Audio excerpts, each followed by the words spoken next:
Naše iduće putovanje u Južnu Ameriku bit će koncentrirano oko Perua, iako ćemo se dotaknuti možda malo i Bolivije, pošto su te dvije zemlje slične.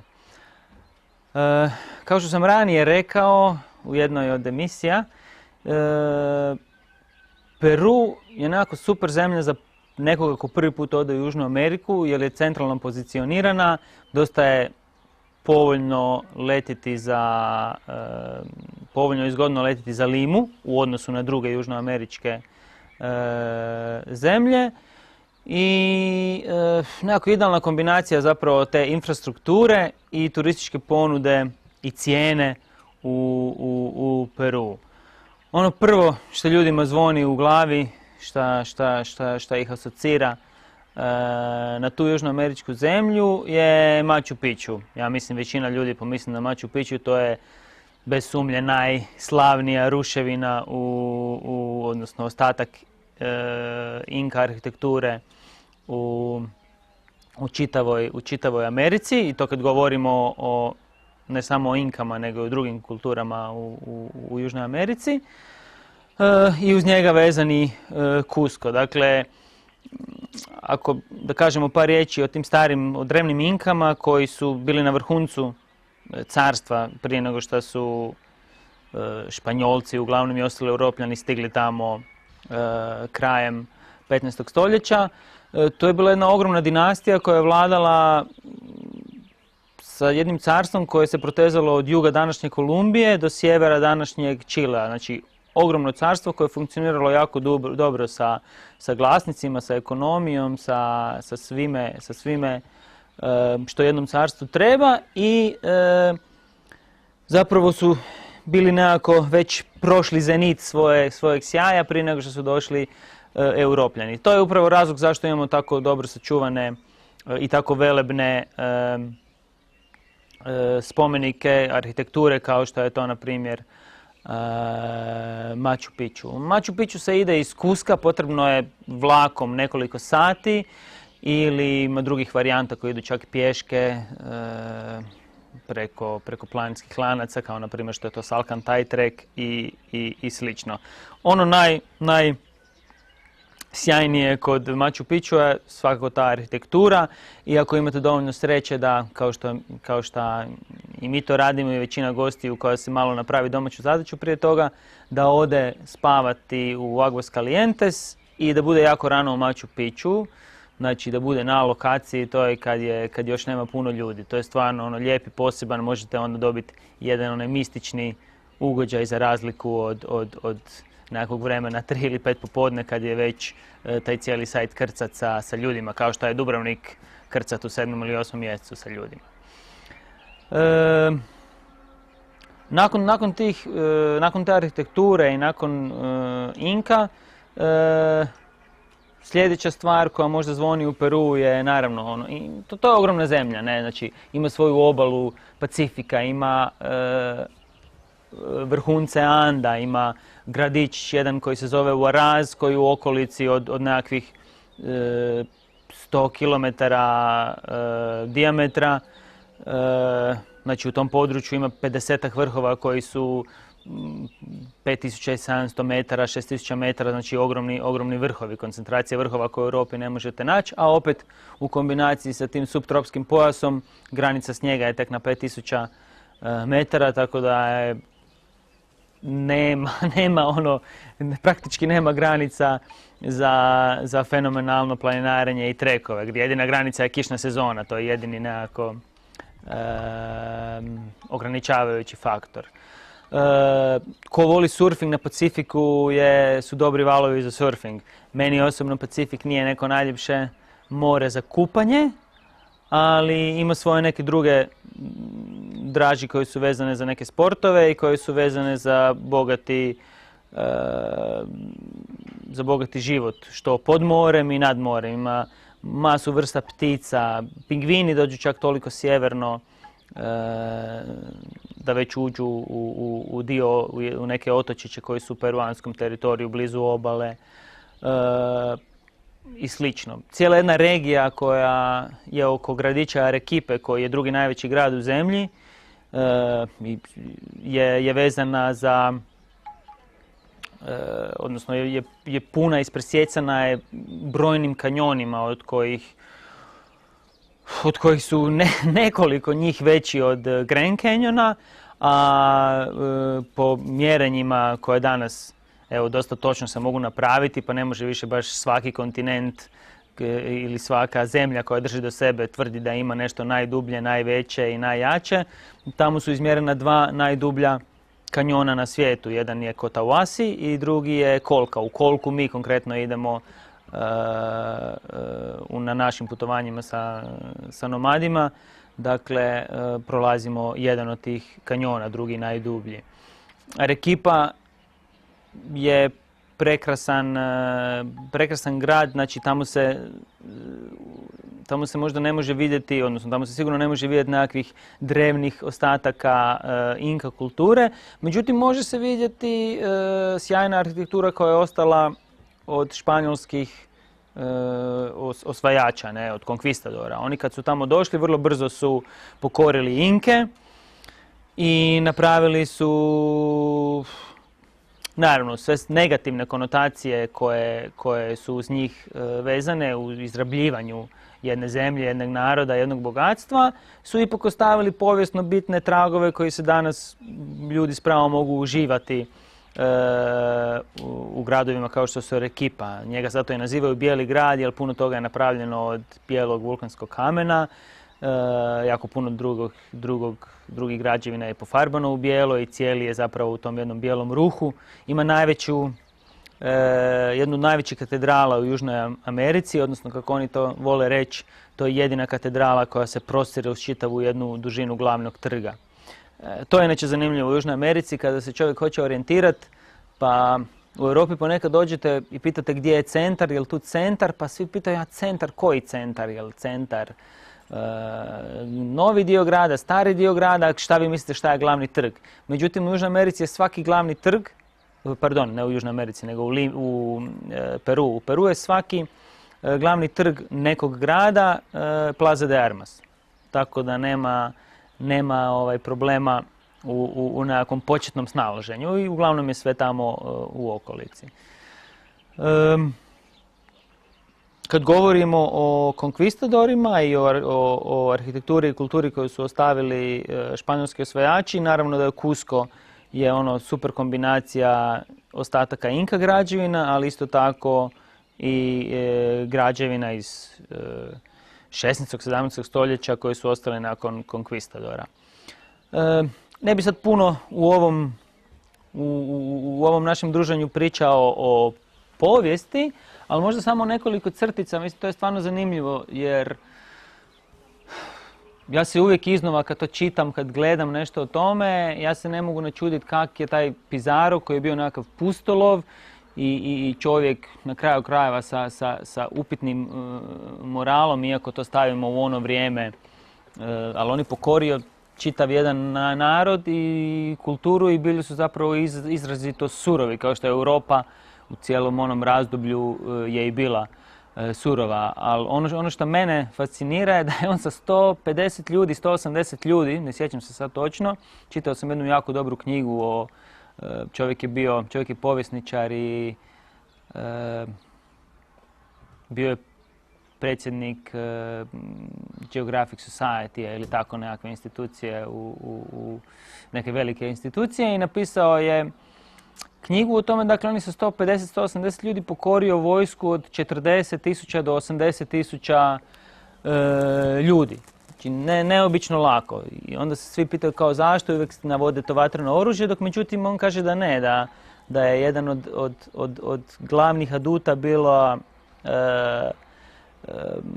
konji koji su sijali strah i trepet među lokalnim stanovništvom i napredna upotreba metala, oklopa, laganih metalnih oklopa i metalnog oružja. Puške, odnosno neki topovi primitivni su tu bili čisto ovako više zvučni neki efekt koji je sijao paniku, dok realno nisu zapravo donijeli prevagu tim Španjolcima. Da sad ne ulazimo previše u povijest, Španjolci su u vrlo kratko vrijeme pokorili Inke, čitav kontinent je dobio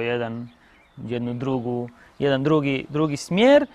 I ono što je zanimljivo u Peru je upravo danas, nakon ne znam, znači 500 godina kasnije, taj suživot potomaka Španjolaca,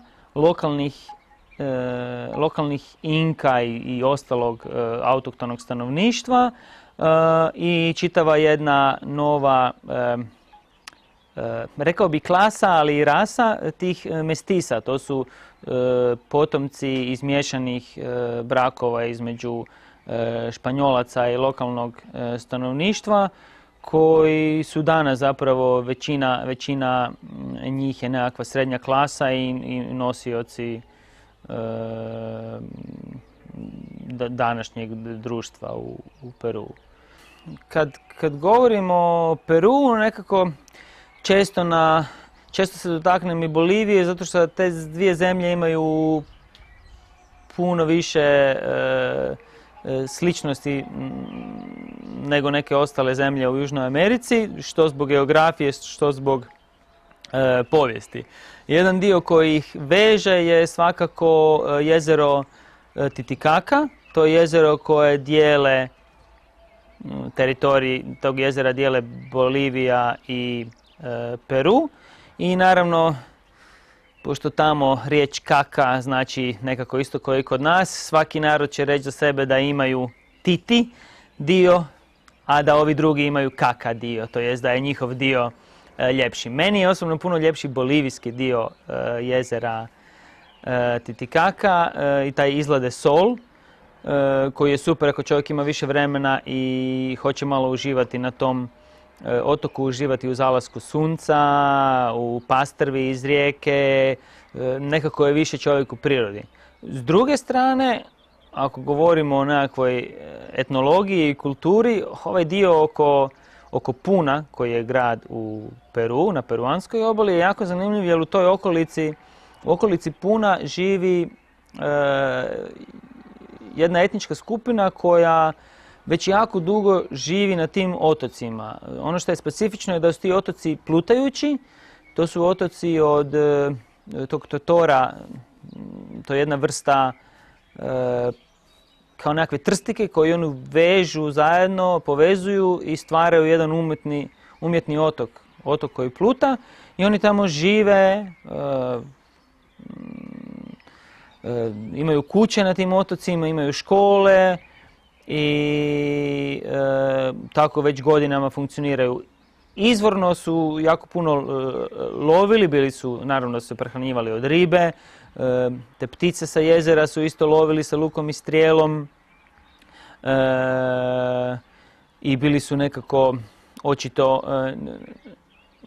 nomadski usmjereni, pošto evo, iako su se nekako skučili tamo u nekakvim nastambama, i dalje su plutali i nisu baš bili skroz vezani za jedno mjesto. Danas njihovi potomci tamo i dalje žive, sve manje ih tamo živi zaista i čitavo vrijeme. Međutim, jedan dio je jako lijepo toga konzerviran, taj nekako običaj i sačuvan time, tako da ga mi isto na našim turama prolazimo i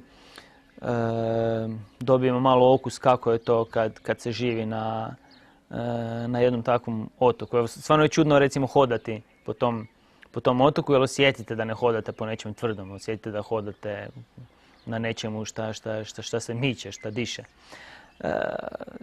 Smiješno je recimo da par puta su se desile nekakve svađe između jako velikih tih otoka i velikih zajednica i znalo se desiti da cijeli taj otok, da se razdvoje zajednice, da razdvoje otok, nije sad to baš fizički da ga prepile na pola, ali ono da razdvoje ga na dva dijela i da se jednostavno nakon što nisu mogli se nešto dogovoriti, da odluče tako živjeti kao dvije odvojene zajednice zbog nekih nepremostivih razlika. Evo, to se kod nas ne može napraviti, mi smo tu u Hrvatskoj vezani za čvrsto tlo, tako da kod nas taj recept ne pali, mi se moramo nekako pomiriti. Kada govorimo o Titicaki, o jezeru Titicaca, Važno je spomenuti još jednu kulturu koja je vezana uz to jezero, radi se o kulturi Tiwanaku. Njihove ruševine nisu tako dobro očuvane kao što je kao što je slučaj sa Machu Picchuom. Međutim, to je jedna kultura koja je puno drevnija od kulture Inka i zapravo jako puno misterija je vezano uz tu kulturu. Ne znam se točno zašto je ta velika kultura na zenitu svoje snage prestajala postojati, pa ima različitih teorija da su zbog nekakve prirodne katastrofe, zbog podizanja nivoa jezera, zbog nekoliko godina loše žetve, da su propali. Onda naravno kad sve drugo posustane, onda se spominju možda i neki ekstraterestrijalni faktori koji su uništili tu kulturu i slično. Ono što je za nas važno i za putovanja je da su te građevine relativno dobro sačuvane.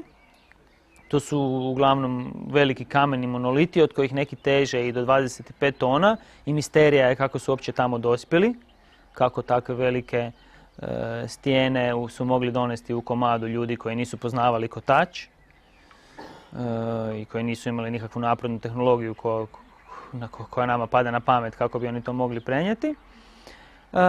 Jako dobro su poznavali astronomiju i to se vidi iz građevina, iz položaja njihovih određenih oltara, kamenih monolita koji u određeno vrijeme, bilo da se radi o solsticiju ili o sličnim periodima u godini, pada sjena, odnosno svjetlo na točno određeni dio i tu se bez sumnje vidi da su oni vrlo dobro poznavali zvjezdoznanstvo, više nego Inke. Inki su zapravo preuzeli mnoge priče iz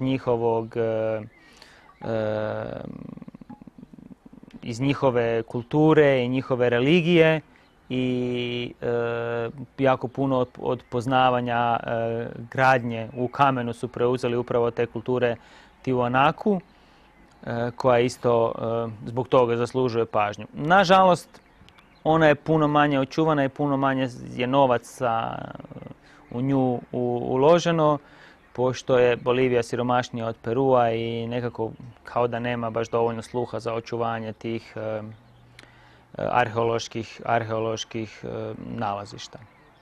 Kad govorimo o nekakvim praktičnim stvarima kao što je to prijevoz, autobusi, noćenja i slično, treba imati na umu da je Peru jedna ogromna zemlja. Oni imaju otprilike 1.200.000 km kvadratnih, znači u grubo 20 i nešto puta Hrvatska. I jako je zahtjevno unaprijed isplanirati nekakav period od tjedan dan ili 2 tjedna da se vidi dovoljan broj, da se vidi dovoljno atrakcija koje svaki putnik želi vidjeti, a da to sve skupa ne bude hektično. Tako da mi, na primjer, na putovanju od Lime do Arequipe smo ga podijelili na nekakve etape i usput se može vidjeti izlaz Ballestas, koji je jedan park prirode na kojem živi jako puno morskih lavova, gdje se mogu vidjeti pingvini, ostale ptice koje žive na tom dijelu Pacifika. Vezan je uz jedno nacionalno piće koje se zove pisco, koje je možda najbolje usporediti sa talijanskom grapom, jer se radi od grožđa, a ne od tropa. I uz još jedan prirodni rezervat je u blizini tog otoka i tog jednog malog mjesta koje se zove Paracas, a to je park prirode Paracas, koji su zanimljivi zbog svoje specifične prirode. To je jedan polupustinjski kraj gdje jako malo ljudi živi, nešto ribara i sličnih, i zapravo se u pola dana može istražiti ta okolica. Sam Paracas je super zbog morske hrane i tog dijela peruanske gastronomije. Znači Lima, Paracas i cijeli taj dio uz Pacifik je sjajna prilika za uživanje u lokalnim delicijama. I dalje na tom našem putu prema Arequipe još radimo jednu stanku i radimo pauzu u Huacachini. Huacachina je jedna malena oaza, to je jedan pustinjski dio koji ovako čovjek možda ne očekuje tako blizu oceana, ali tamo je geografija dosta drugačija. Na kraju krajeva je pustinja Atakama nije toliko daleko od tog mjesta, tako da evo, ne iznenađuje. Za ljubitelje adrenalina tamo se mogu malo provozati u pješčanim bagijima i uživati jednostavno u toj oazi usred te jedne male pustinje. I onda dolazimo do Arequipe. Da čovjek putuje u jednom komadu do Arequipe, to je vjerovatno nekih 20 sati autobusom, a većini ljudi se baš i ne da vozi 20 sati autobusom ako ne moraju. Govorimo o ljudima u Peru. Moramo spomenuti nekakve razlike. Znači, jedan dio koji je uz obalu, ali sigurno malo ovako ima više taj latino element i malo su toplija krv, što bi oni rekli za sebe, i malo življi i pristupačniji. S druge strane, ako odemo u planine u Ande, malo su ljudi hladniji i rezerviraniji.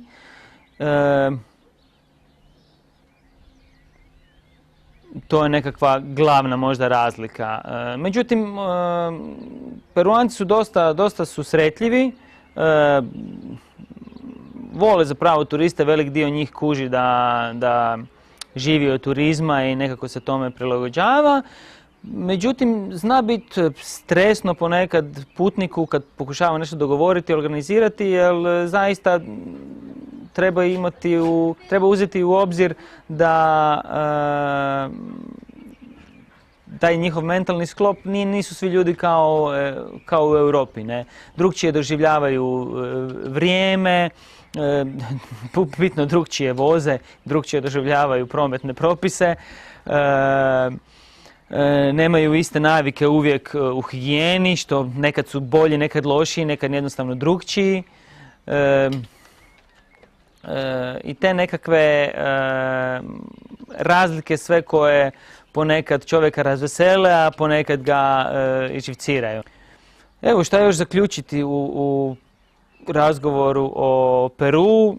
Svakako si uzmite najmanje 2 tjedna, to je jedna ogromna zemlja koja nudi sve od prašume preko dubokih kanjona do vrhova preko 6000 metara. Oboružajte se znanjem osnovnim španjolskog jezika i sa puno strpljenja i računajte udaljenosti u vremenu, a ne u kilometrima.